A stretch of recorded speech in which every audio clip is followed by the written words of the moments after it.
अस्सलामु अलैकुम वरहमतुल्लाहि वबरकातुहू नहमदुहु व नुसल्ली व नुसल्लिमु अला रसूलिहिल करीम अम्मा बाद।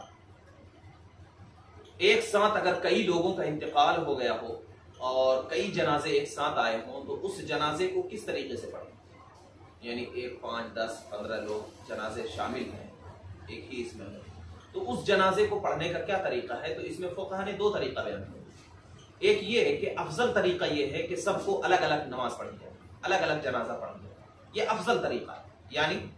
अगर कई जनाजे एक साथ कई जनाजे हैं तो अफजल तरीका ये है कि सबसे अलग अलग सबकी नमाज जनाजा पढ़ी जाए, ये अफजल है।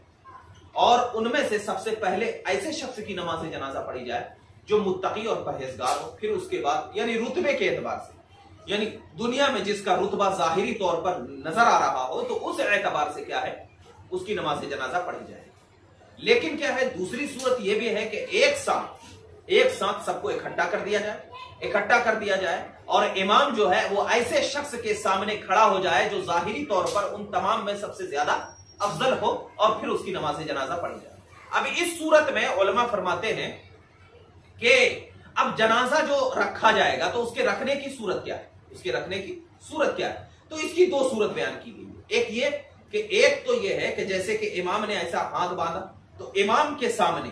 इमाम किबले की तरफ रहेगा, तो इमाम के सामने से लेकर के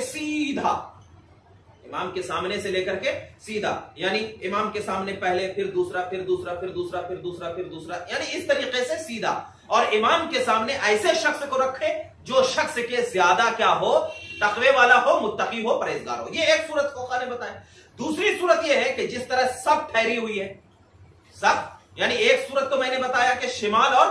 गुरूब यानी मशरिक और मगरिब की, यानी मशरिक पर इमाम खड़ा रहता है, मगरिब की तरफ चेहरा रहता है तो उसी से मगरिब की तरफ जाए। और एक सूरत यह है कि एक सूरत शिमाल और जुनूब की है, यानी ऐसा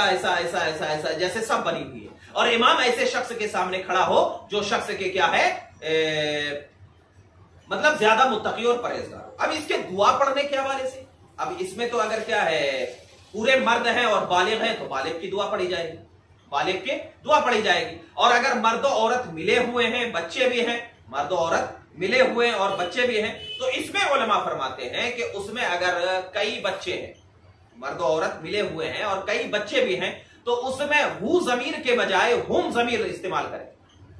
हु ज़मीर के बजाय हुम ज़मीर इस्तेमाल करें। अल्लाहुम्मा अग़फ़िर लिहय्यिना व मय्यितिना व शाहिदिना व गायबिना, ये तो इसकी मतलब किसकी है, बालिग की है। और अगर सारे के सारे बच्चे हैं और एक साथ नमाज पढ़ रहे हैं तो अब उसमें जो है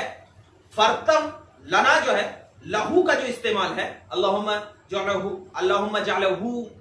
जालहू लना, फरतों का जो लफ्ज है तो जालहू जो है उसके बजाय जालहू हुम पढ़ेंगे,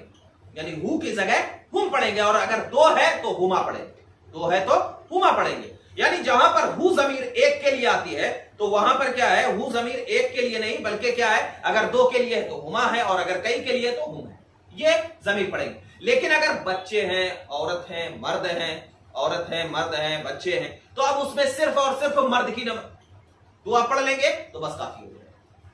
काफी हो जाएगा। तो अब अलग अलग पढ़ना ये ज्यादा बेहतर है। एक साथ पढ़ रहे हैं तो उसकी नमाज जनाजा को रखने की सूरत क्या है, तो आप क्या है मशरिक व मगरिब की तरफ भी करके रख सकते हैं एक लाइन से, या तो क्या है शिमाल और जुनूब की तरफ भी करके रख सकते हैं। और उसमें क्या है, इमाम जो है अगर सब बालिग है तो बालिग की भी दुआ पढ़ लिया तो काफी है, अगर बच्चे भी हैं, औरत भी है तो बालिग की दुआ भी पढ़ लिया तो काफी है। लेकिन बेहतर यही है कि अगर दुआ पढ़ रहे हैं तो 1 से 2 दुआ भी पढ़ सकते हैं, इसमें हर्ज की बात